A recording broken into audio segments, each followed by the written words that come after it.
Chers amis de Radio Courtoisie, bonjour.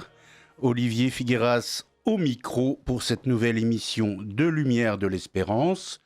Je suis très heureux de vous retrouver après vous avoir abandonné les 2 derniers mois, abandonné partiellement puisque vous avez eu des rediffusions, mais enfin, il ne m'a pas été possible de venir jusqu'au studio et donc je n'ai pas pu être en direct auprès de vous. Alors, aujourd'hui, nous allons parler d'un sujet important, l'euthanasie, qui est un sujet d'actualité, et particulièrement en cette journée de la marche pour la vie, qui commence tout à l'heure à 14 heures. Alors, je signale à ceux d'entre vous qui s'apprêteraient à y aller et qui n'auraient pas eu l'information que, à la demande de la préfecture, la dite marche pour la vie partira de la place Vauban pour revenir à la place Vauban. Donc il y a un changement de parcours qui a été imposé aux organisateurs et donc prenez garde à ne pas vous tromper. Et cela dit, c'est pour ceux qui ne peuvent pas marcher, ça peut être pratique d'aller à la place Vauban et d'attendre tranquillement, soit après le départ, soit à l'arrivée. Pour les non-marcheurs, ça peut être une facilité. Alors, pour parler de l'euthanasie, je reçois aujourd'hui Jeanne Smith. C'est un petit changement à notre protocole habituel, puisque d'habitude, Jeanne est mon assistante et qu'aujourd'hui, eh bien, elle est mon invitée. Oui, mais j'ai double casquette, cher Olivier. Ah bah heureusement qu'il n'y en a pas une troisième, sinon je serais obligé de penser à la papesse Jeanne. Ça ferait la tiare. Oui, chers amis de Radio Courtoisie, je suis ravie, moi aussi, de vous retrouver en ce dimanche des noces de Cana. Ça mérite d'être dit, en tout cas dans le calendrier traditionnel. Et puis de la marche pour la vie, 14h tout à l'heure, place Vauban à Paris. Alors, chère Jeanne, l'actualité de ces jours, c'est quand même donc cette question d'euthanasie qui, après qu'on nous ait bien enfoncé l'avortement dans une constitution qui ressemble de moins en moins à une constitution, parce que constitution, on a l'impression que c'est gravé dans le marbre et que si chacun vient y mettre son petit grain de sel, ça ressemble plus à un plâtre qui s'effrite. Mais enfin bon, aujourd'hui, la question, c'est puisqu'on a réglé la question de la naissance, on va régler la question de la mort. C'est exactement ça. C'est pour ça qu'en ce jour de la marche pour la vie, justement, cette marche va avoir pour un de ses principaux thèmes la question de l'euthanasie. Alors, il y a une chose qui m'épate quand même. On nous dit, à peu près de partout, qu'il ne faut pas que la France vote l'euthanasie. Comme vous le savez, le projet de loi sur la fin de vie a été adopté par l'Assemblée nationale et puis avec diverses péripéties, l'examen par le Sénat a été retardé. Et aujourd'hui, c'est le Sénat qui, tout prochainement, va débattre de cette question. On nous dit, prenons garde à ne pas faire basculer la France dans l'horreur du refus de la vie, dans la barbarie, dans tout ce que vous voulez. Mais j'ai envie de répondre, ça a été fait depuis bien longtemps. Ça a été fait depuis justement cette adoption de la loi sur l'interruption volontaire de grossesse, qui à l'époque était assortie, disait-on, d'un certain nombre de garde-fous qui ont tous sauté mais qui n'ont rien changé à l'essentiel. C'est assez logique puisque finalement, cette loi a été faite par des fous. On peut le dire. Et donc, ils ont fait sauter les garde-fous. Et c'est avec cette loi-là que la France a basculé dans cet irrespect radical de la vie humaine. Donc, tout le reste n'est que le débobinage du fil, rien d'autre. Donc, quand on nous dit prenons garde à ne pas arriver dans l'horreur, non, nous y sommes déjà.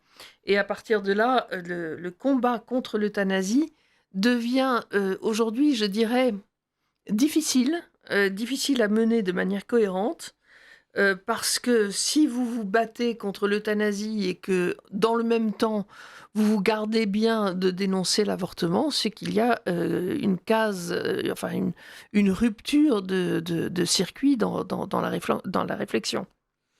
Mais alors, est-ce qu'on peut encore, depuis la constitutionnalisation de l'avortement, est-ce qu'on peut encore débattre, puisque la Constitution, finalement, est censée être la loi suprême qui régit le pays auquel elle s'applique? Oui, alors je dirais, première réponse, il y avait déjà un fort frein au débat de la question de l'avortement, pas tellement le débat politique, mais son application concrète, puisque de loi Neyertz en loi successive, on a mis de plus en plus d'interdits à l'empêchement de l'avortement. Et son arrivée, l'inscription du droit à la liberté d'avorter, parce que c'est un peu complexe comme formulation, ça a été fait pour diverses raisons. Eh bien, théoriquement, oui, en effet, c'est quelque chose qui ne se discute pas. Seulement, de fil en aiguille, les modifications constitutionnelles démontrent tout de même qu'on en a parlé, qu'on a dénoncé une constitution qui était insuffisante ou mal formulée, ou instituant des obligations ou des droits qui devaient être changés, sinon on ne la changerait jamais. Le marbre de la Constitution n'en est pas un, comme vous l'avez signalé. La Constitution, comme toute autre loi, se modifie pourvu qu'on ait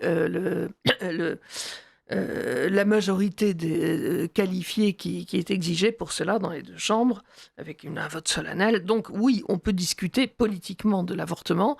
Ce qu'on ne peut pas faire, c'est imaginer avoir une carrière politique valorisante ou en tout cas réussie si on s'affirme contre l'IVG. Ça ne fonctionne pas.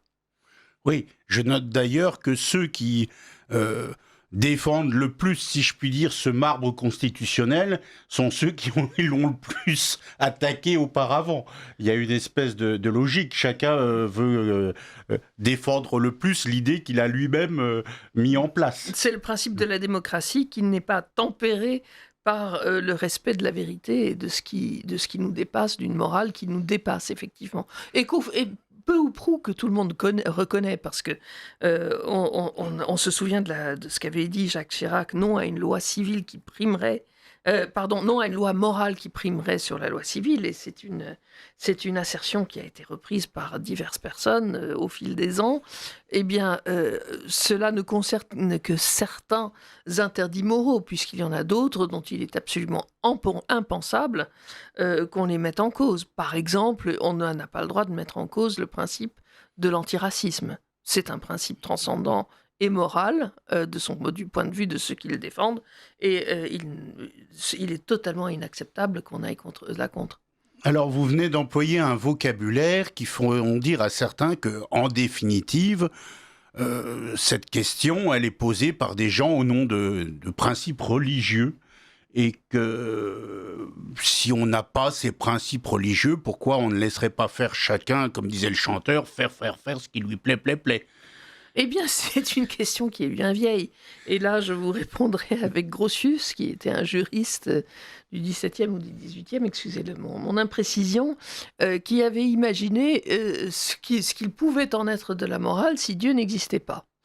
Et si d'aretur Deus non esse, disait-il, et si aussi par hasard Dieu n'existait pas... Le cochon n'entend pas le latin, vous pouvez y aller. Oui. Et si jamais Dieu n'existait pas, est-ce qu'il faudrait-il tout de même respecter une morale ? Et en fait, c'était déjà une question très moderne, parce qu'on essayait d'imaginer ce qu'il pouvait en être dans un État ou dans les esprits des gens qui n'auraient pas une conviction sur une loi transcendante, sur une loi qui oblige, sous peine d'enfer, le cas échéant, en tout cas une punition d'après la mort. Et c'est vrai que on s'est mis en quatre pour dire oui, même s'il y a une absence de religion, il y a quand même des devoirs d'humanité, en gros, qui obligent et qui font naître une obligation qui s'impose à tous. Pour ma part, je ne suis pas si sûre qu'on puisse absolument justifier des interdits moraux de ce type. tu ne tueras pas, s'il n'y a pas une foi derrière et une sanction possible derrière. Maintenant, pour qu'une société fonctionne bien, et ça se défend, chacun a envie de préserver son bien, donc ne pas être volé, de préserver sa vie, qui est un bien que l'on ressent, que l'on perçoit comme un bien, de ne pas être tué. Donc oui, il faut quand même dire que cet interdit fondamental de tuer semble bien inscrit dans le cœur de l'homme. Tout le monde en est à peu près d'accord, en tout cas assez d'accord pour être fortement indigné si on le vole ou si un de ses proches est tué par voie criminelle. Alors, très bien, mais on en revient justement à la question de l'euthanasie, où l'on dit, mais ce sont les personnes elles-mêmes qui veulent, si on considère qu'il y a un principe, qu'il soit religieux ou non, de vouloir préserver sa vie, mais là, ce sont les personnes elles-mêmes qui réclament ou réclameraient, suivant les cas, ce besoin, cette volonté de ne plus être. Oui, je crois que ça, là, on est vraiment au cœur de la question de l'euthanasie. Est-ce que l'euthanasie est acceptable dans une société qui a rejeté Dieu?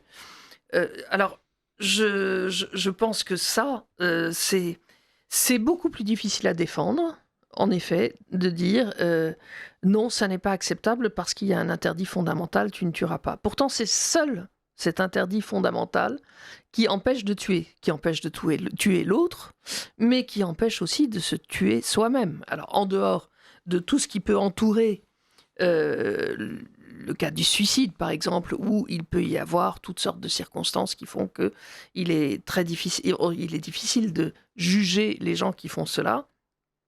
C'est quelque chose qui est entouré de beaucoup de souffrances, voire de déséquilibre mental, etc.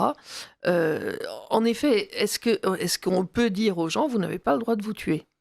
Et aujourd'hui, le suicide n'est plus considéré comme un crime comme il l'était jadis. Seulement, en faisant intervenir une tierce personne, l'euthanasieur, quoi que veuille l'euthanasier, met volontairement à mort un de ses semblables. Et celui qui assiste au suicide, et cela reste aussi interdit dans le droit criminel français, celui qui assiste le suicide d'un de ses proches ou de quelqu'un qui en a assez de vivre et qui réclame une potion, qui réclame un petit coup de main pour le coup de pistolet, ce que vous voulez, eh bien cela fait tout de même de celui qui assiste un complice de crime. Alors, est-ce qu'il y a, moi j'ai toujours été assez surpris par des contradictions qui me paraissent assez étonnantes, parce que finalement on veut supprimer l'enfant avant sa naissance, on veut supprimer le vieillard ou le malade après, quand il en a ras-le-bol, pour faire court. D'un autre côté, on passe son temps à nous montrer à quel point on s'occupe des handicapés, à quel point on leur apporte des aides, et il en faut toujours plus, il faut toujours plus de...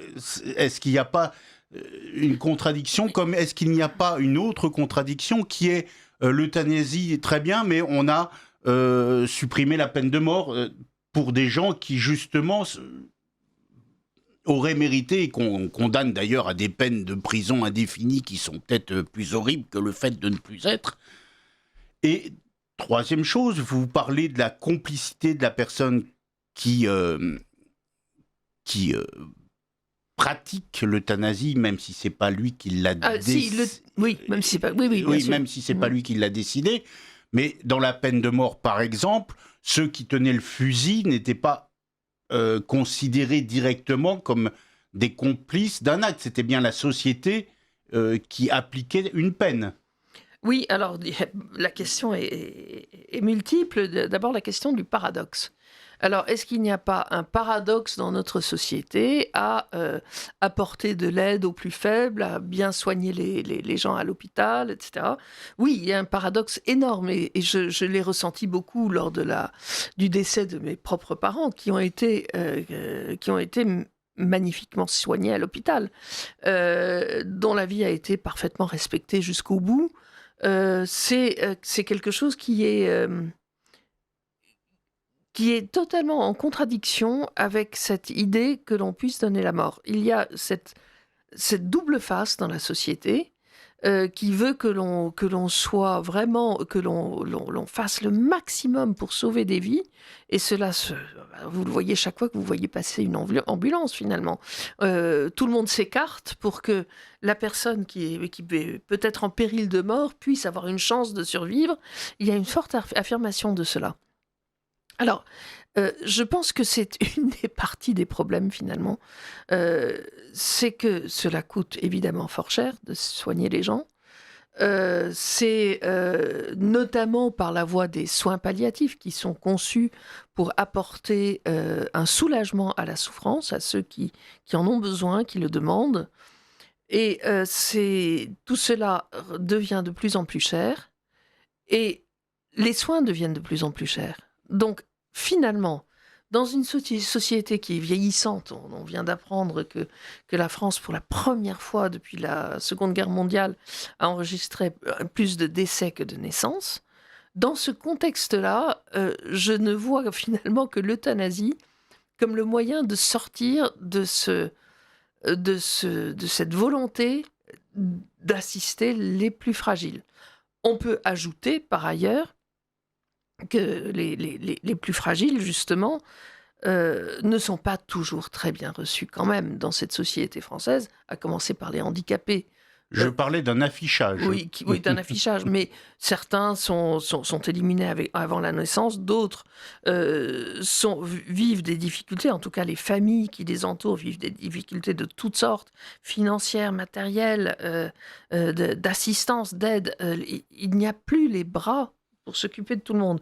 Donc je pense finalement que l'euthanasie est une solution des plus cyniques et des plus atroces à une situation qui vient à l'origine du refus de la vie, avec cette baisse démographique qui entraîne toutes sortes de choses, qui entraîne d'une part, du fait de l'allongement de la vie, une forte proportion de personnes âgées dépendantes, et ça ne va aller que s'empirant. Et puis ce manque d'accueil, ce manque de bras, c'est vraiment, on est dans un ensemble de la culture de mort. C'est un peu ce que disait Saint Jean-Paul II, qui avait utilisé cette phrase de culture de mort. Alors je sais qu'il y a des gens qui ne l'apprécient pas, parce que est-ce qu'on peut parler de culture dans le même temps que de la mort ? La culture, c'est la vie. Eh bien oui, on cultive la mort aujourd'hui, et il est naturel, une fois qu'on a rejeté l'accueil de la vie à un bout de la chaîne, eh bien qu'on en arrive à des situations où on se dit, l'euthanasie, finalement, c'est une bonne solution. Et je pense qu'il n'y a rien de plus cynique, rien de plus horrible. Mais voilà. Oui, mais ce qui est curieux chez les partisans de ce destin contraint accordé à ceux qui le demandent, c'est que, en définitive, ils ouvrent une porte qui pourrait bien ne pas se refermer et un jour les atteindre. On dit que Jacques Attali, qui considérait qu'à partir de 60 ans, l'homme n'avait plus une grande utilité dans la société, quand il a approché de 60 ans, a dit que ça pouvait aussi ne pas être aussi systématiquement un chiffre aussi arrêté que cela. Je ne sais pas si le propos est vrai, il est beaucoup rapporté, je n'ai pas eu l'occasion de le vérifier moi-même. Il est vérifiable. Il est vérifiable, voilà. Effectivement, quand on a ouvert certaines portes où l'euthanasie, finalement, n'est plus forcément quelque chose qu'on demande soi-même, mais qui peut être demandé pour vous. Oui, alors il y a une progression, donc effectivement, ceux qui en sont les instigateurs peuvent un jour se retrouver tel les prix qu'ils croyaient prendre. Je suis entièrement d'accord avec vous. Alors, mais je voudrais juste revenir un peu en arrière, parce qu'on n'a pas parlé de la peine de mort. La question précédente, c'était est-ce que le bourreau, finalement, n'est-il pas dans la situation du médecin qui pousse la seringue Oui et non, le médecin, il est fait pour soigner tout de même. Ça, c'est un premier point, c'est toute sa vie. Et le bourreau, il est vrai pour tuer. Et le bourreau est fait pour tuer et il est fait comme le soldat. Il est fait pour exercer une légitime défense de la société. Et rien de plus, rien de moins. Donc on n'est pas, je pense, dans le même cadre. Et de cette façon, la complicité dont on parlait tout à l'heure, de la complicité qui arrive par exemple avec le suicide assisté, ça n'est pas non plus la même chose. Ça n'est pas de la volonté de la personne qui compte, c'est l'acte de la personne qui pose qui donne un moyen pour mourir, c'est cela qu'on considère. Or, il est vrai tout de même, et ça je pense qu'on en reparlera, que toute cette affaire d'euthanasie tient essentiellement à une considération sur l'autonomie absolue de la personne. Mais ça, on y reviendra. Je reviens sur votre deuxième question. L'euthanasie demandée, on la demande donc pourquoi pas ne pas l'avoir, mais ce risque d'être euthanasié sans vraiment le vouloir. Alors je pense qu'il y a deux choses à répondre.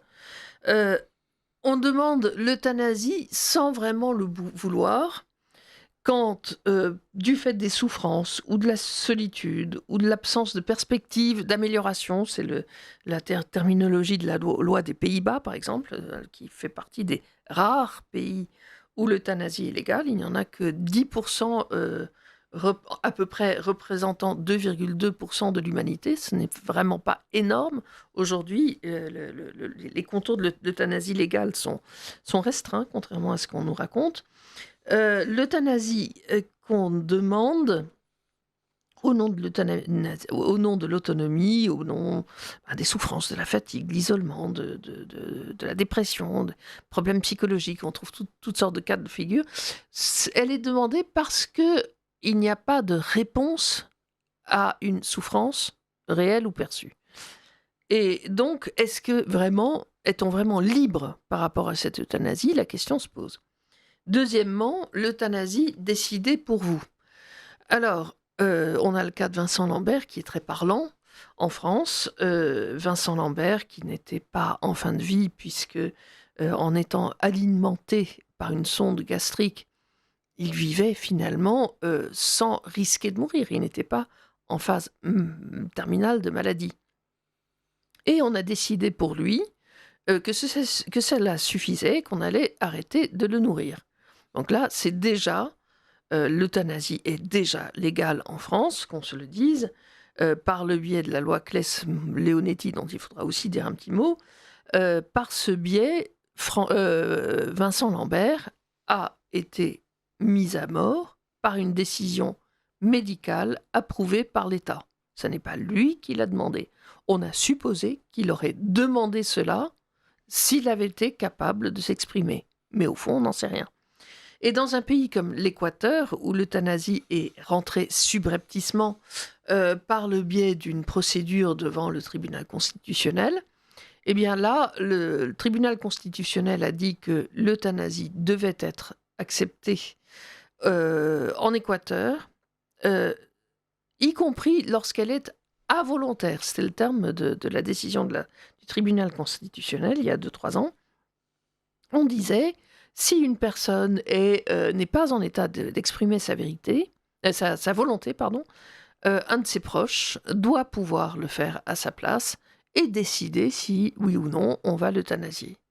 Et donc là, ça existe déjà. Et après, il y a toutes les perspectives d'avenir où on peut se dire qu'on arrivera peut-être un jour à la situation où votre volonté sera si fortement manipulée que vous serez euthanasié par décision collective. Mais c'est déjà le cas, j'allais dire, avec un proche, parce que si vous ne pouvez pas vous exprimer, bon, le proche s'exprime pour vous, c'est très bien.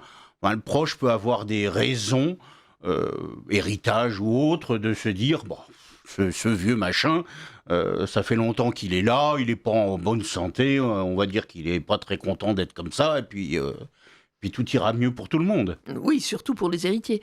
De fait, la loi française telle qu'elle a été rédigée ne prévoit rien à ce sujet. C'est-à-dire qu'on ne fait pas de vérification d'intérêt de la part des proches qui pourraient demander justement une abstention de soins, y compris nourriture, alimentation et hydratation surtout, pour obtenir la mort. En Suisse, vous avez le suicide assisté qui ne peut en aucun cas être administré par un proche. Vous avez des petits garde-fous comme ça. C'est très minime par rapport à la transgression massive qui est de donner la mort volontairement, mais ce sont des petits éléments qui nous renseignent sur la malignité fondamentale de cette légalisation de la mort volontaire, ou involontaire, ou avolontaire, comme on dit en Équateur.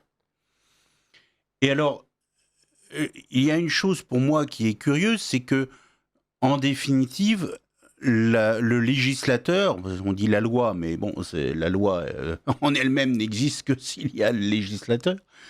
Le législateur n'a pas l'air de s'inquiéter plus que cela des personnes qui peuvent être concernées par cette question et qui finalement, à ce rythme-là, tout le monde, un jour ou l'autre, peut se retrouver concerné par cette question. Je veux dire, tous ceux qui ont échappé à l'avortement peuvent se retrouver concernés par l'euthanasie. Est-ce qu'il n'y a pas là quelque chose de curieux ? Enfin, le législateur agit en définitive, me semble-t-il, comme si les gens n'étaient pas vraiment des gens, mais des numéros, et que quand un numéro tient plus très bien debout, on supprime le numéro et on passe au suivant. C'est un peu ça. Mais alors, ce qu'il y a de plus curieux, c'est que dans les pays où l'euthanasie est légale, alors je pense tout particulièrement aux Pays-Bas, à la Belgique, où ce sont les deux pays qui ont de telles lois depuis le plus longtemps. Il y a aussi l'Oregon aux États-Unis, l'État de l'Oregon. Aujourd'hui, le Canada, beaucoup plus récemment arrivé dans ce club des euthanasieurs. Dans ces pays, on constate une forte progression de la demande d'euthanasie qui, au Canada, où c'est légal depuis 2018 ou 2019, on en est déjà à 5% d'euthanasie sur la totalité des morts. Aux Pays-Bas, on arrive à des proportions encore plus élevées. Là, c'est légal depuis 2001. Il y a comme une sorte d'acceptation généralisée de l'idée que quand ça ne va plus, et surtout quand on demande de soins, on demande de moins de souffrance, on demande de moins d'isolement, dans ces cas-là, eh bien, on se dit, c'est finalement la solution. Alors pourquoi ? Je me rappelle des années 1980-90, où il était déjà question, c'est un vieux débat, hein, est-ce qu'on va autoriser l'euthanasie ? Il y avait toute la mobilisation d'un sénateur Henri Caillavet, puis il y en avait d'autres. La question était sur la table, mais je me rappelle très bien, puisque nous l'avons connu ensemble lorsque nous travaillions à présent, Jean Madiran nous dire non, ça c'est vraiment, ça ne passera jamais parce que personne n'a envie de mourir.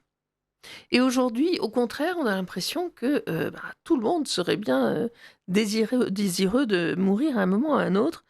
Et dans les faits, dans les pays où l'euthanasie est acceptée, eh bien, elle se répand. Pourquoi ?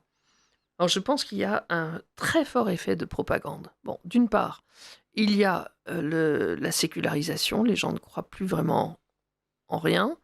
Même si aux Pays-Bas, par exemple, vous avez des catholiques qui demandent l'euthanasie et qui demandent même à organiser leurs obsèques avec le curé de leur paroisse. Et ça pose quelques problèmes parce que l'euthanasie, par définition, en tout cas aux Pays-Bas, est le plus souvent donnée lorsque la personne peut réitérer sa volonté.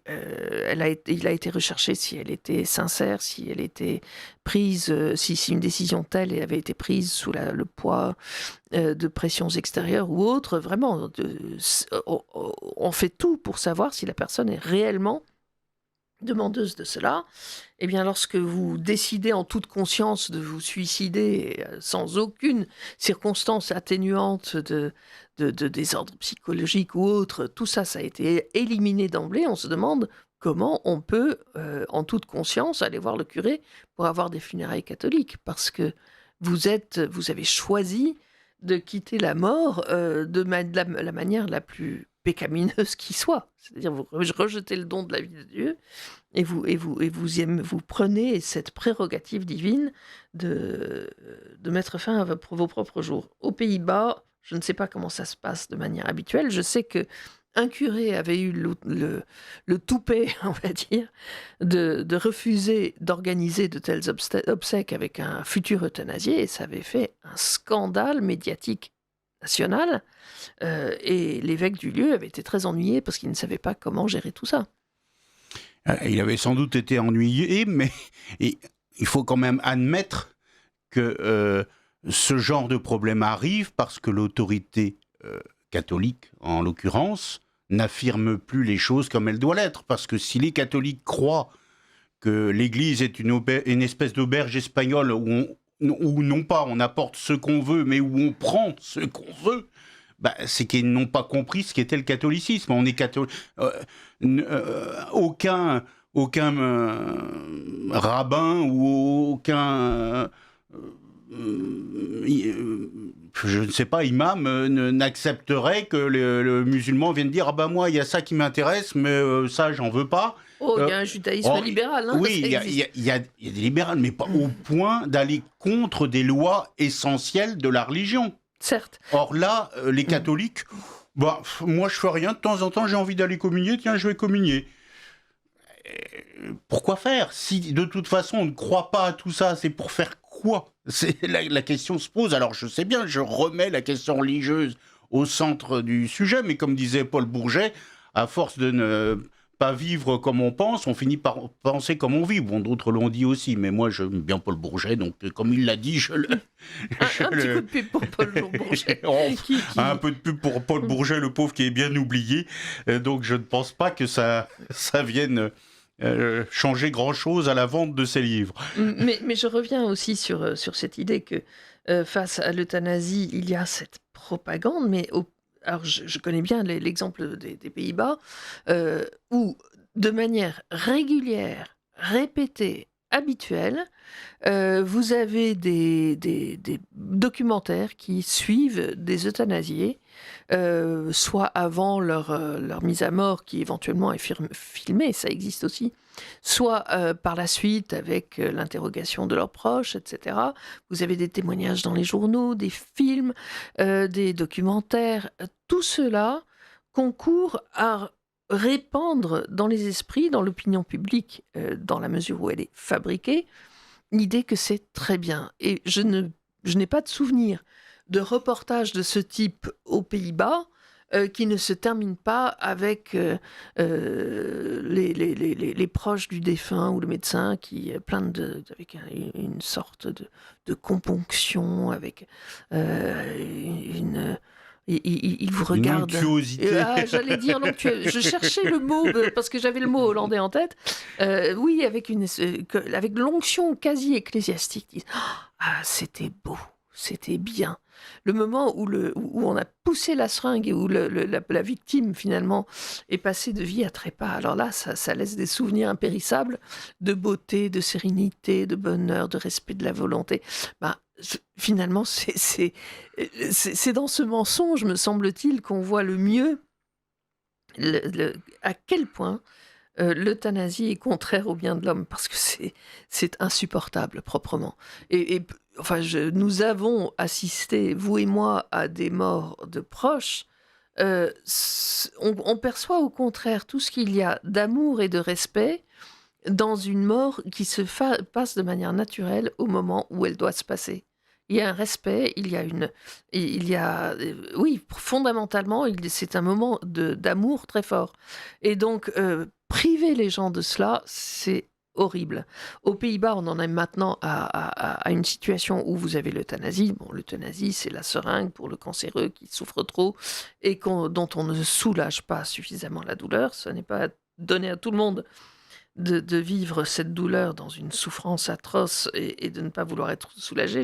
Le Christ, lui, il avait refusé le vinaigre qu'on lui tendait, l'éponge de vinaigre, et qui était supposé alléger les souffrances des condamnés. Alors, je ne sais pas si le vinaigre à quelque effet apaise les souffrances. C'était du moins ce qu'on savait faire à Oui. l'époque, mais effectivement, le Christ, lui, il était venu pour souffrir, donc il n'y a pas de raison Oui. qu'il Alors, on peut- qu'il retienne ce qu'il était venu apporter. Alors, aujourd'hui, il est vrai que les gens sont prolongés, entre guillemets, ils vivent beaucoup plus longtemps. La souffrance d'un cancer ou de toute autre maladie est prolongée très longtemps dans le temps. Donc, je pense que chacun en prend quand même, prend une bonne dose de souffrance dans ce type de mort, et on peut comprendre, ô Dieu combien il est important que les proches et que les soignants viennent alléger cela. Oui, cela dit, enfin, je n'arrive pas, moi, à comprendre comment la souffrance serait la chose la plus horrible du monde. On est au mois de janvier, à l'époque des vœux, et tout le monde vous dit, et surtout la santé, il y a des choses qui me paraissent bien plus importantes que la santé, à savoir l'amour de ses proches, je ne sais pas moi, le bien du pays dans lequel on vit, il y a des choses qui sont bien... La santé, c'est finalement restreindre les vœux à sa propre personne.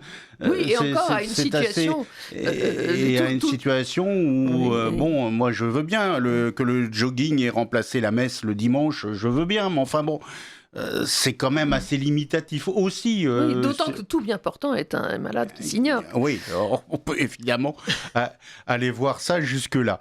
Alors, nous allons peut-être écouter le Bobino et puis une petite pause musicale et nous reprenons ce propos. Voilà, chers amis, nous sommes de retour sur cette question importante de l'euthanasie qui, en cette journée de la marche pour la vie, a d'autant plus d'impact, nous les espérons, auprès de nos compatriotes. Et nous revenons à ce que nous expliquait Jeanne, notamment sur les différentes responsabilités. Oui, la seule chose, pouvez-vous nous rappeler le titre de ce morceau de musique qui vient de passer ? Camille Saint-Saëns, la danse macabre. Ah, la danse macabre, ben voilà, ça tombe bien. Bon. On essaye de coller au sujet, je n'ai pas trouvé de musique spécialement dédiée à l'euthanasie, donc... Mais il est vrai qu'on a l'impression d'une danse macabre au niveau sociétal. On parlait donc de cette euthanasie qui vient un peu comme un plâtre pour les problèmes de cherté du maintien de la vie. On a parlé de l'autonomie, de la décision d'euthanasie. Mais je voudrais juste donner une petite anecdote qui a été racontée dans la presse néerlandaise tout récemment. Et j'en ai fait un papier pour Réinformation TV. Le papier s'appelle « Pays-Bas, un verre de vin empêche une euthanasie ». Alors c'est plutôt sympathique. Surtout le jour des noces de Cana. Exactement, c'est une vieille dame qui avait perdu son mari et qui commençait à avoir qui avait un cancer du larynx, et cela posait de plus en plus de problèmes. Elle en souffrait atrocement. On lui avait dit qu'il était impossible de la soigner.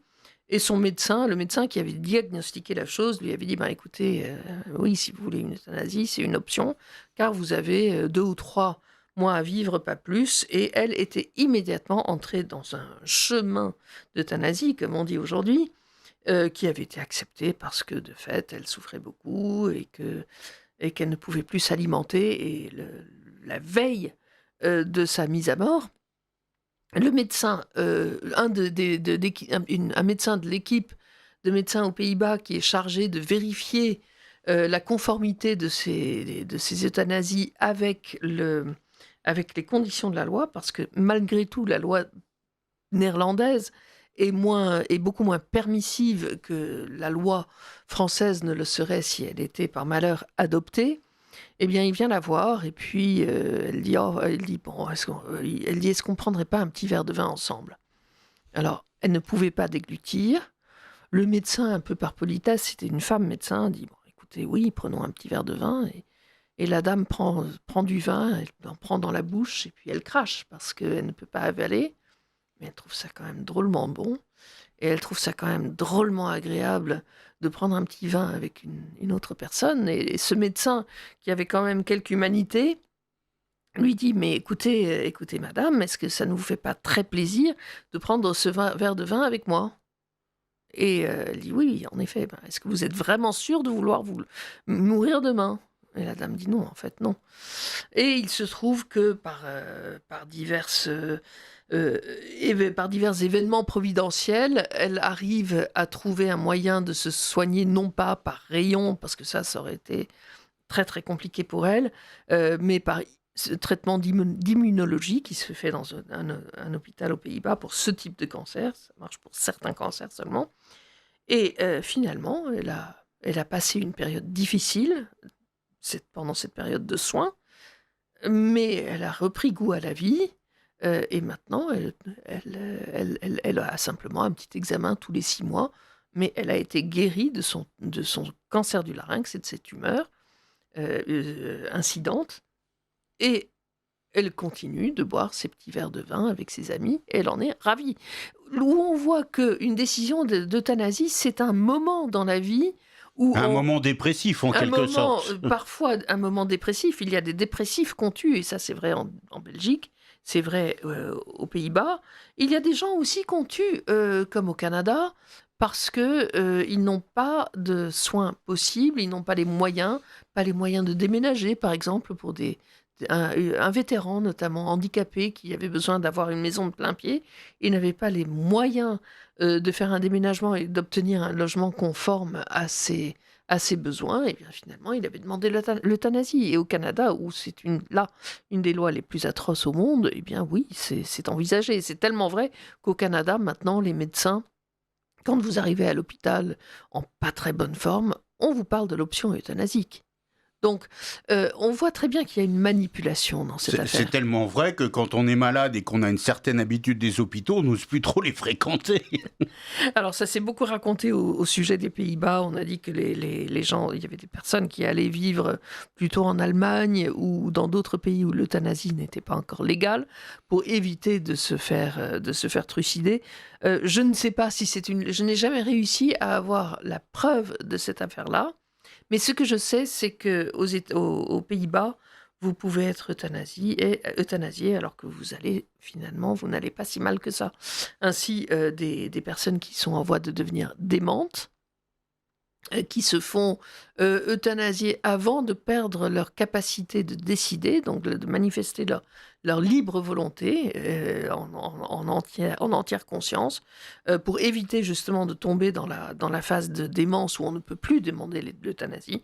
Eh bien, ils se font euthanasier parce que j'avais vu un cas où la personne disait « Moi, j'ai toujours vécu de manière autonome, je ne peux pas supporter l'idée de ne pas pouvoir faire mes propres lacets. » Vous voyez, ça peut aller parfois jusque dans l'absurde.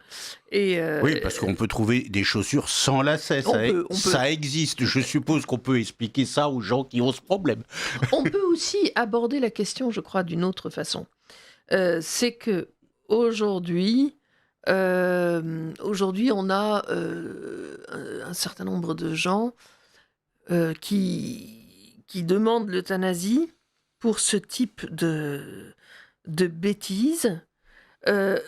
Ça montre que il y a un défaut de soutien mutuel dans la vie aujourd'hui. Et je pense qu'il y a beaucoup de gens qui se retrouvent seuls à l'hôpital, qui souffrent réellement, mais dont on sait que ces personnes, on sait qu'elles souffrent moins lorsque on les entoure. Et je crois qu'il y a, pour le catholique en tout cas, qui est opposé à l'euthanasie, je pense qu'il y a peut-être un nouveau devoir d'entourer les personnes qui sont en train de mourir. Ça n'est pas donné à tout le monde n'a pas le doigté, tout le monde n'a pas l'empathie qu'il faut. Mais je pense que c'est un nouvel appel à la charité qui est en train de se manifester de plus en plus fort. Si on n'est pas là pour entourer les gens, eh bien il ne faut pas se plaindre non plus qu'il y ait des projets de loi comme le projet de loi Falorni qui est en train d'achever sa course avec l'aide et l'assistance d'Emmanuel Macron, qui a fortement appuyé d'ailleurs le fait que les loges franc-maçonnes sont beaucoup à remercier pour l'avancée de cette thématique. On a l'impression qu'il n'est pas très en forme, lui. Il faudrait peut-être qu'il aille faire un tour aux Pays-Bas.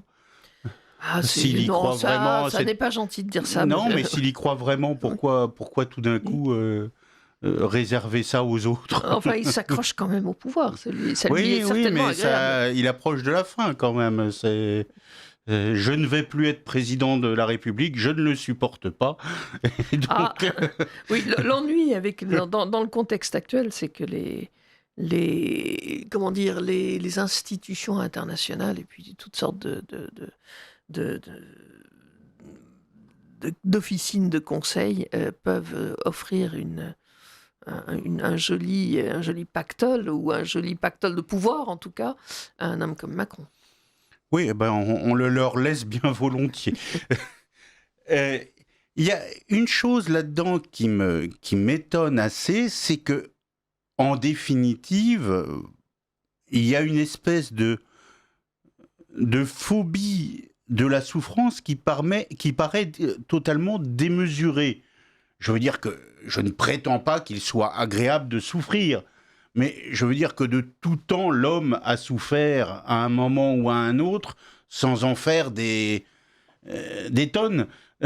C'était pas quelque chose, bon, c'est comme ça, on peut pas être toujours au mieux de sa forme, on peut avoir des maladies, c'est pas quelque chose qui rendait les gens tellement... euh, on a l'impression aussi que finalement, l'époque des confinements et du Covid a un peu préparé les esprits au fait qu'il fallait absolument empêcher tout accès à la souffrance et aux problèmes et qu'il valait mieux mourir que d'y avoir accès.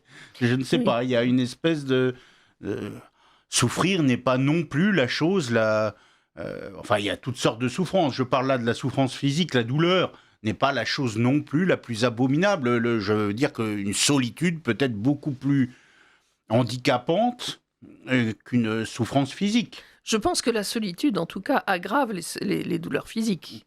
Et on dit beaucoup, justement, on dit beaucoup que les personnes qui demandent l'euthanasie, mais qui se retrouvent entourées, simplement entourées, hein, je ne dis pas recevant des analgésiques ou autres, euh, chez ces personnes, la demande d'euthanasie, quand elle existe, a tendance à disparaître.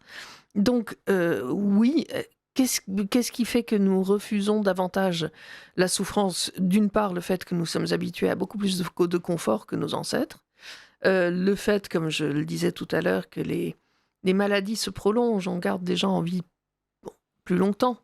Et donc, peut-être que la fatigue est peut-être plus lourde à porter.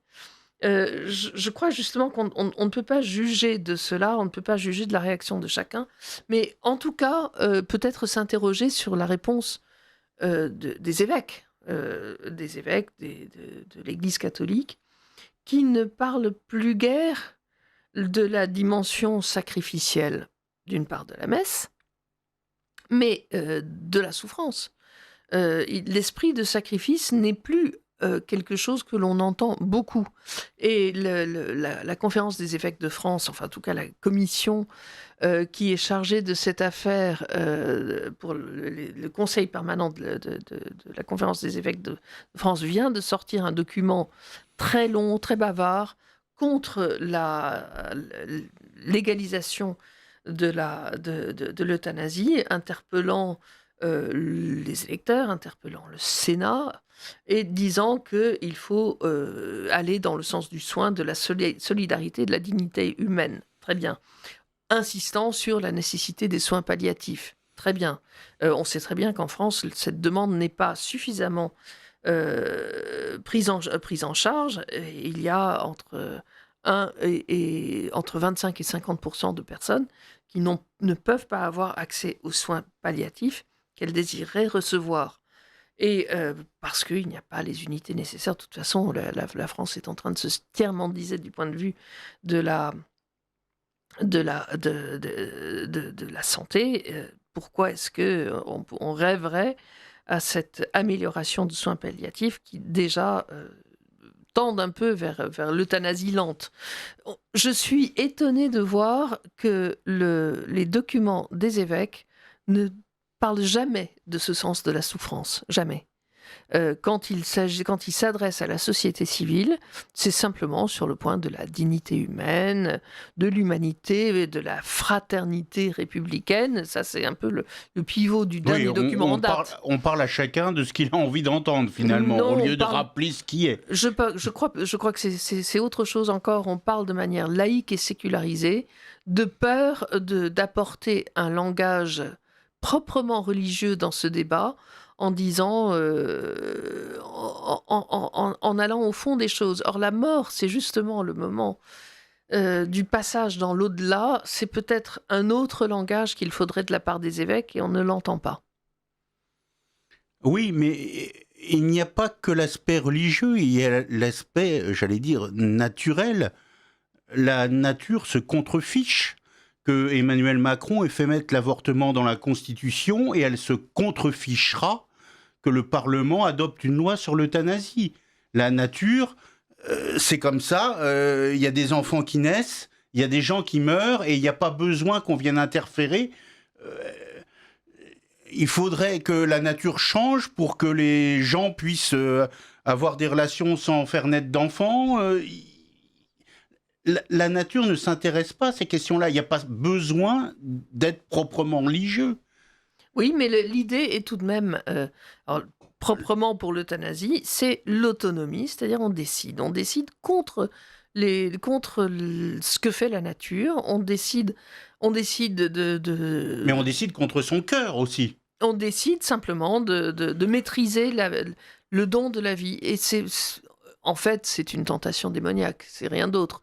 Et c'est pour ça qu'il est difficile d'en parler dans une société qui est complètement sécularisée et qui, à la limite, va rigoler très fort en entendant parler de ce type de propos, parce qu'on ne croit ni à Dieu ni à diable, finalement. Et Oui, et puis parce que le rire permet de dissimuler sa propre angoisse. bien sûr, bien sûr. C'est une réalité, parce que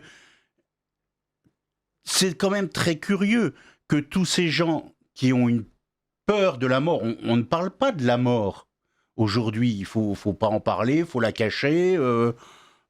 Une vieille personne qui va mourir, les enfants s'en approchent pas. Enfin, bon, il y a des tas d'endroits où on voit qu'il faut surtout pas évoquer cette question. Il faut pas l'évoquer, mais on la provoque comme si cette mort-là qu'on provoquait n'aurait pas de conséquences derrière. C'est Oui. une mort, c'est pas une mort, c'est un envoi dans le néant. Oui, et choisi, qui plus est. Oui, c'est un immense paradoxe de ce temps, c'est que la mort, on vous regarde déjà un peu de travers lorsqu'un de vos proches meurt et que vous le gardez à la maison pour faire la veille Hmm. mortuaire chez soi. Oui,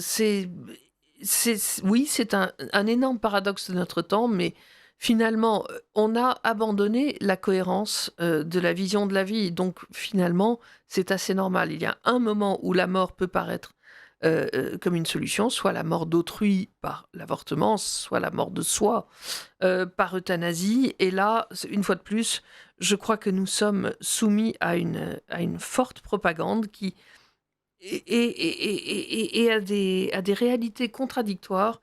Cela devient notre lot quotidien. Et donc oui, c'est ainsi que peut progresser un projet d'euthanasie qui pourtant ne fonctionne pas toujours. Par exemple, en Slovénie, tout récemment, il y a eu plusieurs référendums sur l'euthanasie. Un référendum qui était d'ordre législatif, si vous voulez, après avoir fait suite à des sondages et même à un mini-référendum qui était favorable à l'euthanasie, a abouti à un rejet de celle-ci. Pourquoi ? Parce qu'il y a eu une forte argumentation, d'une part sur la réalité de la chose, ça n'est vraiment pas toujours rigolo, une euthanasie.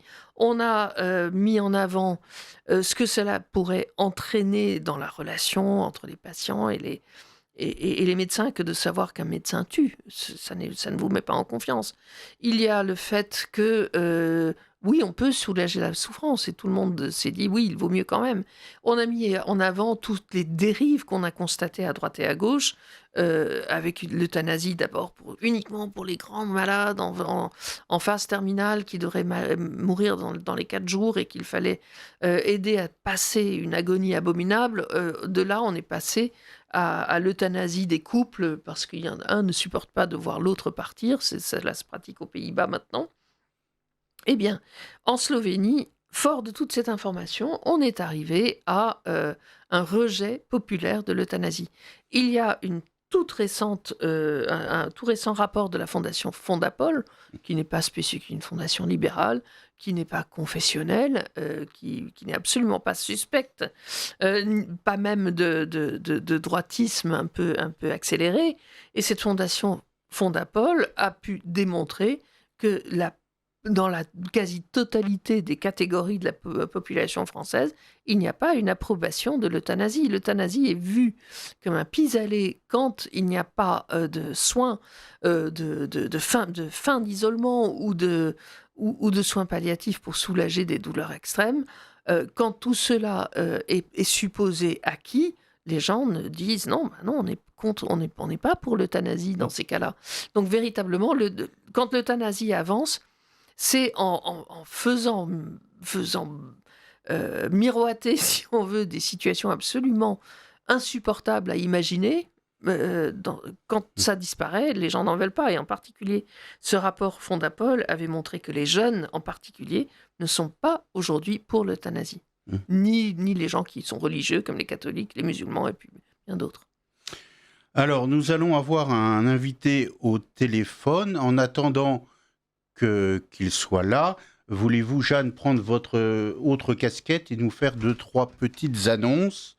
Alors, les petites annonces pour les jours qui viennent. D'abord, je vous annonce la galette des rois de la Griffe et du Centre Charlier qui aura lieu le jeudi 22 janvier à 19h30, donc dans la semaine prochaine, jeudi 22 janvier, dans les locaux du 70 boulevard Saint-Germain, Paris 5e. Bernard Anthony, qui est le fondateur émérite de la Griffe, ainsi que Yann Bali, qui en est aujourd'hui le président, vous invite d'ailleurs à vous inscrire obligatoirement par courriel à contact@lagriffe.fr ou par courrier à Agriffe 70 boulevard Saint-Germain 75 005 Paris. Vous pouvez réserver donc votre place. Il y a une petite participation aux frais qui est prévue de 10 €. Il y aura des tarifs réduits pour les ecclésiastiques, les étudiants et les chômeurs. Donc, je vous invite vraiment à venir à cette galette des rois de la Griffe, alors que la Griffe prend vraiment un nouvel élan. Je trouve on a des affaires vraiment fondamentales en cours et nous essayons d'intervenir beaucoup plus sur les réseaux sociaux. Venez nous voir, 70 boulevard Saint-Germain, Paris 5e, le 22 janvier à 19h30. Et alors, l'inscription est obligatoire, il faut le préciser, pour une question de place, évidemment. Alors, il n'y a pas de sélection particulière. Vous écrivez au contact@lagriffe.fr ou bien vous téléphonez au 01 40 46 96 31. Par ailleurs, j'ai sous les yeux une belle affiche qui a été éditée par l'église Saint-Roch sous le titre « Un seul corps, une seule foi ». 24 heures de messe pour les chrétiens persécutés. C'est une initiative magnifique qui se tiendra en l'église Saint-Roch au plein cœur de Paris, 296 rue Saint-Honoré, dans le Paris 1er, du 10 avril 2026, 19h30, au 11 avril 2026, 19h30, 24 heures de messe en continu, selon différents rites, latins ou orientaux, 24 heures de confession, 24 heures de rencontres avec des associations d'aide aux communautés chrétiennes dans le monde. Vous pouvez retrouver ce programme sur le site de la paroisse Saint-Roch. Vraiment, je vous invite à découvrir ces 24 heures pour la paix avec beaucoup d'événements et des messes, surtout en continu, pour les chrétiens persécutés. Et Dieu sait s'ils sont aujourd'hui persécutés. Alors, nous avons, je pense, Armel Joubert-Desouches au téléphone. Oui, bonjour Olivier. Bonjour Armel, comment allez-vous? Eh bien, écoutez, fort bien. Bon. Merci beaucoup. Alors, nous vous avons proposé de participer à cette émission parce que vous venez de réaliser un reportage sur la question de l'euthanasie. Pouvez-vous nous dire dans quel axe à peu près vous avez décidé de faire ce reportage? Quelle a été votre ligne directrice, si je puis dire? Alors, plus précisément, Olivier, il s'agit d'un documentaire qui fait pratiquement 40 minutes. Ce que je voudrais dire avant de répondre à votre question, si vous le voulez bien, Je voulais vous dire que ce documentaire, l'auditeur peut peut-être sans doute l'imaginer, c'est plusieurs semaines de tournage, c'est beaucoup de réflexion, c'est beaucoup de temps pris à réfléchir sur soi-même et évidemment sur le sujet, la manière dont on va l'aborder, parce que évidemment on ne réalise pas un documentaire sur l'euthanasie. Le documentaire s'appelle Meurtre sur ordonnance. On ne réalise pas et on n'écrit pas un documentaire comme sur ce thème, comme on réalise un reportage sur le problème de la paysannerie en France, par exemple, ou sur les moines du Barou que nous avions réalisé il y a un an. C'est un sujet qui demande énormément de réflexion. Je vous prie de me croire, chaque phrase est pesée. Ça a été très compliqué pour moi d'écrire ce sujet, parce que parler de la mort, eh bien, c'est difficile. Je pense qu'on peut facilement le comprendre. Ça réclame beaucoup de recul et j'ajouterais beaucoup de calme et de sérénité et de paix intérieure, précisément parce que c'est un sujet douloureux. Bonjour Armel, c'est Jeanne Smith qui Bonjour, au Jeanne. micro. Oui, bien sûr, nous sommes confrères puisque nous sommes journalistes, mais nous sommes aussi collègues. Vous avez fait ce documentaire pour Réinformation TV. Il est en ligne. Il est accessible, je crois, via réinformation.tv et via le compte YouTube RITV. Donc vraiment, je vous encourage à le regarder. J'ai regardé ce documentaire il y a 1 ou 2 jours. Il est, comme vous le dites, il fait près de 40 minutes, mais on est accroché. Vous venez de nous dire que vous l'avez préparé quelque part dans la douleur. Est-ce que vous avez l'impression qu'on parle de cette loi d'euthanasie justement dans le débat actuel, médiatique, politique, avec assez de recul? Est-ce que vous avez perçu quelque chose de profond là-dedans? Clairement, non. Ma réponse est non, Jeanne. Ce que nous voulions, c'était précisément réaliser un documentaire sur l'euthanasie de manière à aborder la question de manière très différente par rapport à tout ce que l'on voit. Ce que, à ma connaissance, alors c'est pour ça qu'on a voulu aborder ce sujet d'un point de vue catholique. Que dit l'Église? Ce que, à ma connaissance, je parle peut-être sous votre contrôle, Jeanne et Olivier, ce qu'à ma connaissance, aucun média n'avait encore réalisé à ce jour. On a voulu savoir ce que l'Église précisément disait sur ce point. Et c'est notamment pour cette raison que nous avons demandé à l'abbé Mathieu Raffray de l'Institut du Bon Pasteur quelle était la réponse de l'Église. Donc sa réponse a été très claire. Je laisse le soin à vos auditeurs de le découvrir, mais il répond notamment: l'enseignement de l'Église sur ce point est très clair. Donner la mort, se donner la mort, c'est considéré comme un meurtre. Voilà. Oui, c'est intéressant, Alors, cette idée de se donner la mort, c'est un meurtre. On a l'impression que c'est paradoxal, puisque finalement, on ne fait que se tuer soi-même, et on prend la vie qui est donnée et qui est retirée par Dieu seul. c'est vrai, mais c'est pas à vous que je vais l'apprendre. Il y a un tel relativisme et une telle usurpation des mots utilisés dans la presse depuis, pas toujours, mais depuis longtemps, qu'on finit par ne plus savoir qui est qui fait quoi, quel mot utiliser, etc. Et je sais pour le savoir et pour travailler avec vous, Jeanne, combien vous tenez à la précision et à la clarté des mots.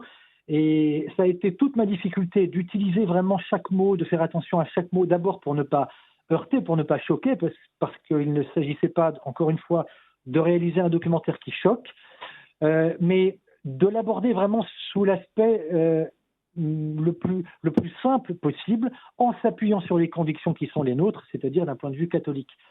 Oui, Voilà, oui. c'est pour ça. Oui, j'ai envie de dire... Non, Oui, allez-y. non, je vous en prie.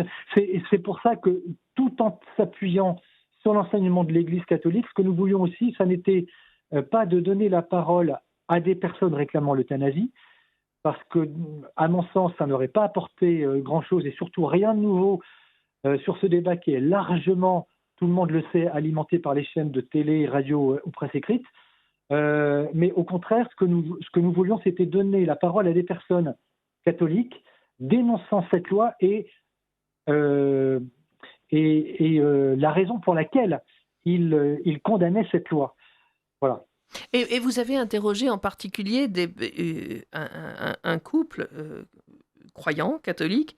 Lui a une maladie très grave, il ne peut rien faire tout seul, il est complètement dépendant de sa femme. Et vous avez voulu vraiment donner la parole à ces gens que je ne sais pas comment vous les avez, j'allais dire dégotés, comment vous avez trouvé ces personnes, mais leur témoignage est absolument fascinant. Oui, merci Jeanne. Oui, alors effectivement, nous avons interviewé par exemple cette femme à laquelle vous faites référence, Véronique, donc qui est l'épouse de Jean-Luc, lui-même atteint de la maladie de Becker. Alors en fait, il s'agit de quoi la maladie de Becker? C'est une maladie qui se caractérise par une atrophie musculaire. On m'a dit que c'était irréversible. Et on a aussi donné la parole à des parents, à des familles, donc d'épouses et de maris, je viens de le dire, mais aussi, ça nous semblait vraiment très important, c'est de donner la parole à des spécialistes, par exemple Éric Mercier, qui est infirmier depuis 30 ans, et puis c'est un témoignage qui nous a beaucoup touché, Jeanne et Olivier, c'est celui de Marie de Henzel. Marie est une femme, alors je vous l'avoue, je vous le concède en toute humilité, je ne connaissais pas Marie de Henzel, je l'ai découvert. C'est une femme que je trouve remarquable. Elle a une vraie expertise sur cette question, pardon, et c'est une référence vraiment en matière de fin de vie. Elle est psychologue, clinicienne, et elle a été... Alors, référence pourquoi? Parce que à partir de 1987, elle avait intégré la première unité de soins palliatifs créée en France, et c'était une première, non seulement en France à l'époque, mais en Europe. Voilà. Oui, Marie de Henzel, elle a été, je crois qu'elle était très proche de François Mitterrand, en tout cas dans sa maladie, en tant que de manière, Absolument. en tant que soignante. Elle est je crois qu'elle est à l'origine de la maison Jeanne Garnier à Paris, qui est un centre de soins palliatifs, où justement on met en avant ce côté spirituel de l'accompagnement. Alors, est-ce que vous avez pu discuter avec elle de cette question de l'approche spirituelle? Alors, pas beaucoup. J'ai surtout donné la parole sur le plan catholique aux autres personnes, aux autres intéressés. Marie nous parle beaucoup de son expérience à elle et la bienveillance que l'on doit avoir auprès de nos frères et sœurs malades, âgés, etc. Et son témoignage est très très intéressant, vraiment. Et alors, ce que je voulais ajouter, Jeanne, c'est que nous avons aussi voulu donner la parole à un ami. Il s'appelle Serge Abad Gaillardo. À RITV, on le connaît très bien parce qu'on l'a souvent interviewé. Pourquoi Serge Abad Gaillardo? Parce que c'est un ancien franc-maçon converti au catholicisme, et son analyse est très très intéressante pour comprendre ce qui se passe aujourd'hui dans la société. Pourquoi aujourd'hui le droit à mourir, puisque c'est un nouveau mot inventé par le milieu politique et par la presse, pourquoi cette euthanasie arrive en force aujourd'hui partout dans les médias, et pourquoi on entend si peu les voix qui sont celles que l'on entend dans notre documentaire. Mmh. Donc ça, c'est réellement le substrat de cette loi qui est fondamentalement, bon, je crois qu'on peut le dire, une révolte contre Dieu. Est-ce que ça vous frappe? Est-ce que cet aspect vous a frappé? Alors, je vais vous répondre. Votre question est intéressante, Jeanne. Je vais vous répondre en vous disant ceci, en vous donnant mes impressions tout au long de ce tournage. Oui, c'était un peu ça que je voulais, oui, en effet. Qu'est-ce que vous comment en sortez-vous de ce reportage? Oui, avec ces impressions, j'allais dire, sans fausse humilité, Jeanne, plus humble par rapport à la vie, plus faible, j'allais dire par rapport à notre petitesse vis-à-vis de Dieu. Et c'est vrai. Alors, Ce que je voulais vous dire, c'est que, avant de répondre complètement à votre question, c'est que maintenant que ce documentaire est achevé, qu'il est diffusé depuis 3-4 jours, je vous avoue vraiment en toute simplicité que je n'étais pas du tout enclin à réaliser ce documentaire. J'en ai réalisé de nombreux depuis le début de ma carrière, des documentaires, et on a travaillé ensemble. Jeanne, donc vous le savez très bien, ma frilosité sur certains sujets, parce qu'ils sont très compliqués à écrire, à réaliser. Celui-là est vraiment très très particulier. Alors, mon impression par rapport aux personnages, aux personnes que j'ai rencontrées, j'ai été frappé, vraiment frappé, par un élément commun à toutes ces personnes. Et là, vraiment, ça, c'est comme une explosion en pleine tête. L'image n'est pas très belle, mais elle signifie un petit peu ce que je ressens. C'est l'humilité, la simplicité, le calme et la sérénité de ces personnes que j'ai interviewées. Pour moi, ça a été, et pour la collaboratrice qui m'a accompagné, Laure, c'est absolument extraordinaire. On a rencontré des personnes de différents milieux sociaux, animées d'une humilité et d'une sérénité vraiment remarquable. Et pour cette seule raison, ou au moins pour cette première raison, j'invite vraiment vos auditeurs à entendre leur témoignage. Tant il fait du bien, en fait. Oui, Il fait un bien énorme. en fait, vous dites, vous en sortez plus humble par rapport à la vie, vous en sortez en quelque sorte grandi, en fait, et on en sort grandi du visionnage. Oui, oui, tout à fait. Tout à fait. Et on se rend compte à quel point la fragilité de la vie, à commencer par la nôtre, à commencer par la mienne, doit être, comment vous dire, je ne sais pas trop quel terme utiliser, mais doit être, on doit prendre soin de soi-même, et si on prend soin de soi-même, évidemment, a fortiori, on doit prendre soin de nos frères et sœurs, de nos parents. Là, actuellement, mon papa est plutôt en fin de vie. Bon, c'est un vieux monsieur. Je suis allé le voir à l'hôpital encore hier avec mon épouse. Eh bien, je suis resté tout, j'allais dire, très, très fébrile par rapport à ce papa, voilà, qui m'a élevé, qui a 95 ans bientôt. Et oui, bien évidemment, on doit être très, très humble par rapport à cette vie qui ne vient pas de nous, évidemment. La vie, elle nous a été confiée, donnée, confiée. Oui, c'est ce qui ressort vraiment de votre reportage, que j'encourage les auditeurs de Radio Courtoisie à aller voir sur la chaîne YouTube de RITV ou bien sur le site réinformation.com.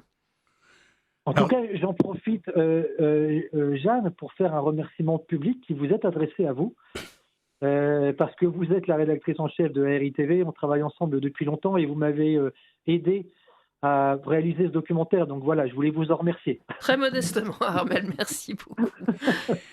Alors, Armel, vous avez interrogé un certain nombre de personnes. Vous venez d'évoquer certaines de ces rencontres. Je ne sais pas comment, au départ, vous aviez sélectionné, si je puis dire, les personnes ou les profils, plus exactement, que vous vouliez avoir. Est-ce que vous avez eu, sur ce tournage, des refus de gens qui finalement ne souhaitaient pas témoigner ou qui avaient peur de témoigner? Oui, j'ai eu un refus. J'en ai eu un et il s'agissait d'un directeur de centre de personnes lourdement handicapées. Et ça a été le seul refus. Et il y avait une raison, Armel ? Alors, oui, c'est une personne qui avait beaucoup souffert, en fait, des attaques à répétition des médias, des gros médias, parisiens en particulier, nationaux. Il avait beaucoup souffert de ces attaques qui étaient totalement injustifiées et comme il en a beaucoup souffert, il a préféré se mettre à l'ombre totalement des médias, même s'il connaît, j'allais dire, la bienveillance qui est la nôtre. Enfin, en tout cas, il savait quelles étaient nos intentions.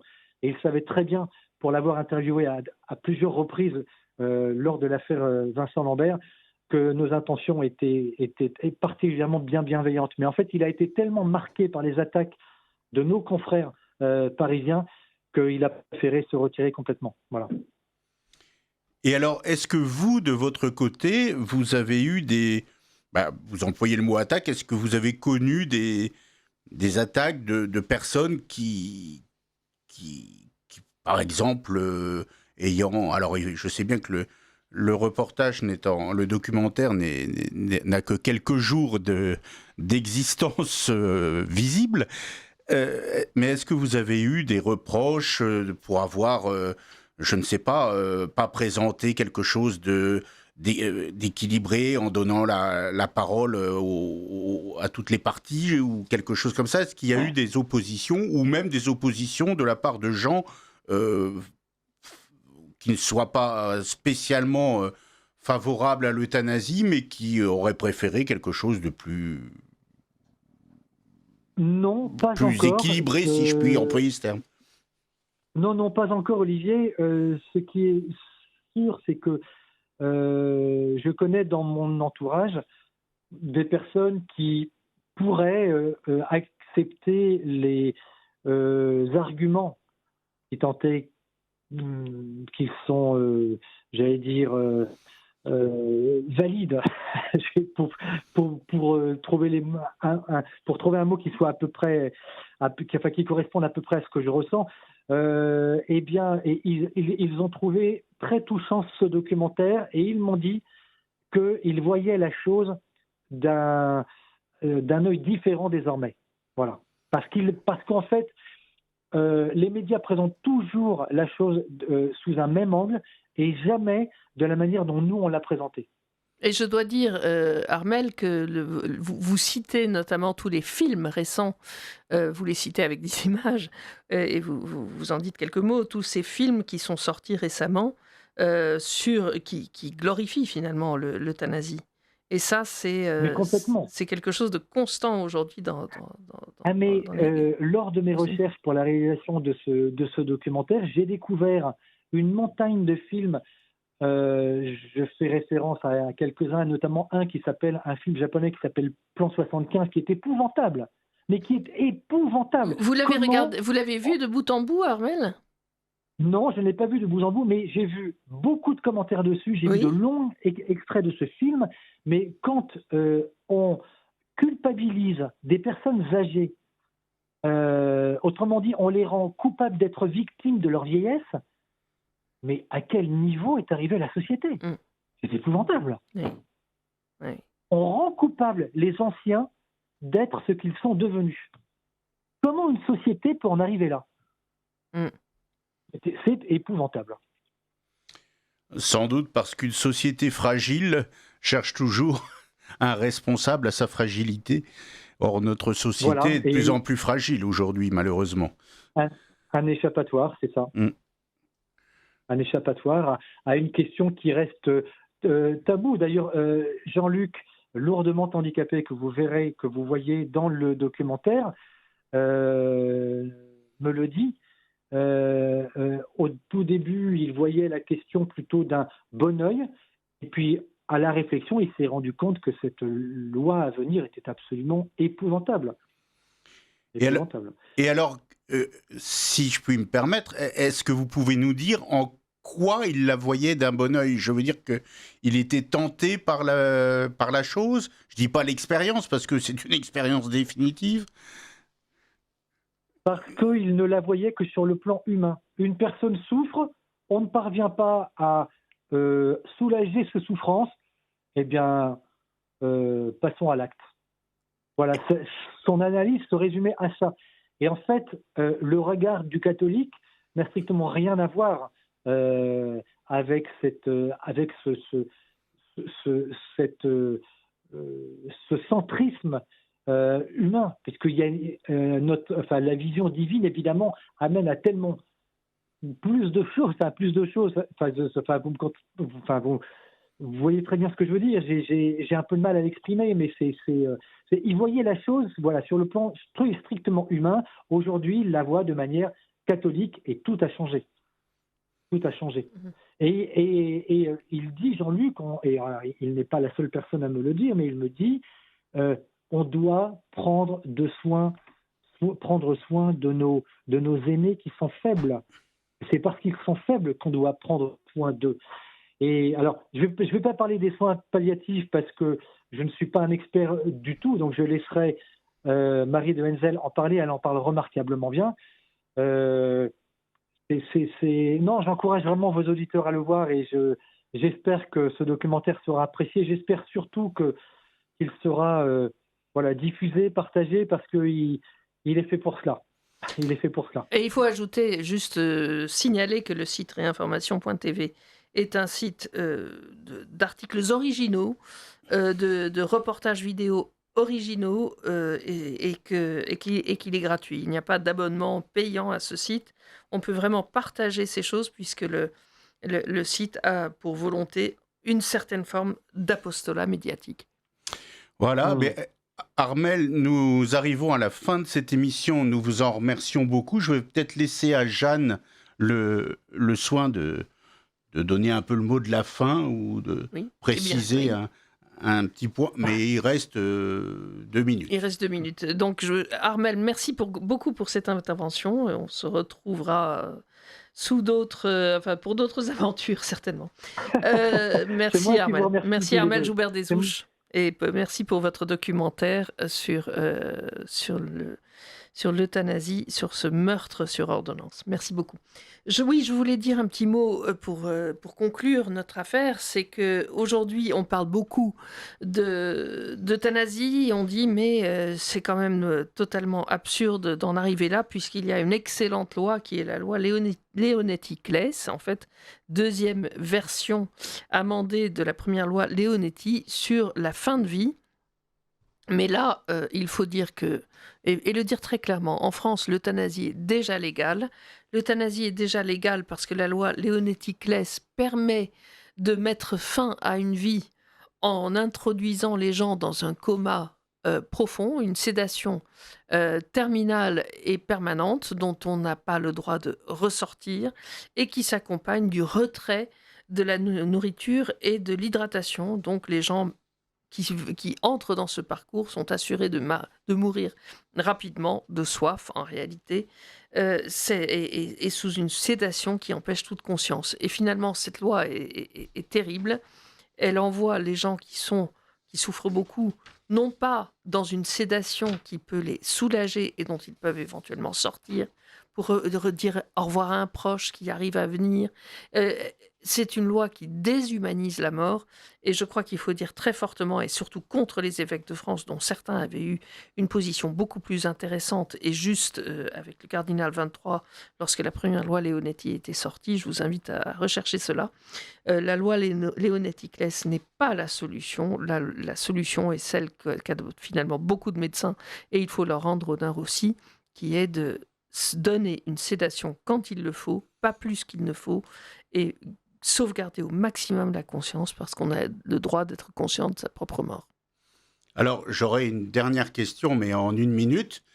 Est-ce que ce propos, qui est finalement un propos, j'allais dire, de bon sens, même si on souffre, est-ce qu'il est audible aujourd'hui, avec le matraquage que vivent les gens et qui ne vont pas chercher ailleurs que ce qu'ils entendent là où ils sont? Malheureusement, c'est difficile de se faire comprendre là-dessus.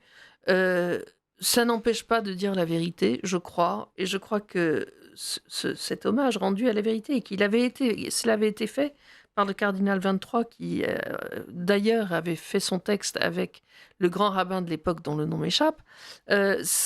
Lorsque la vérité est dite, on peut reconstruire après, plus facilement. Lorsque la vérité disparaît dans les trappes du néant, après, il est beaucoup, beaucoup plus difficile de revenir à quelque chose de juste. Eh bien, Jeanne, je vous remercie. Je rappelle aux auditeurs que je remercie de nous avoir écoutés, que la marche pour la vie, qui va commencer d'ici une demi-heure à environ, part donc de la place Vauban, pour ceux qui n'auraient pas noté ce changement. Paris 7e. Paris 7e. Je remercie Jocelyn à la technique qui a réalisé l'émission, et je vous dis à tous au mois prochain.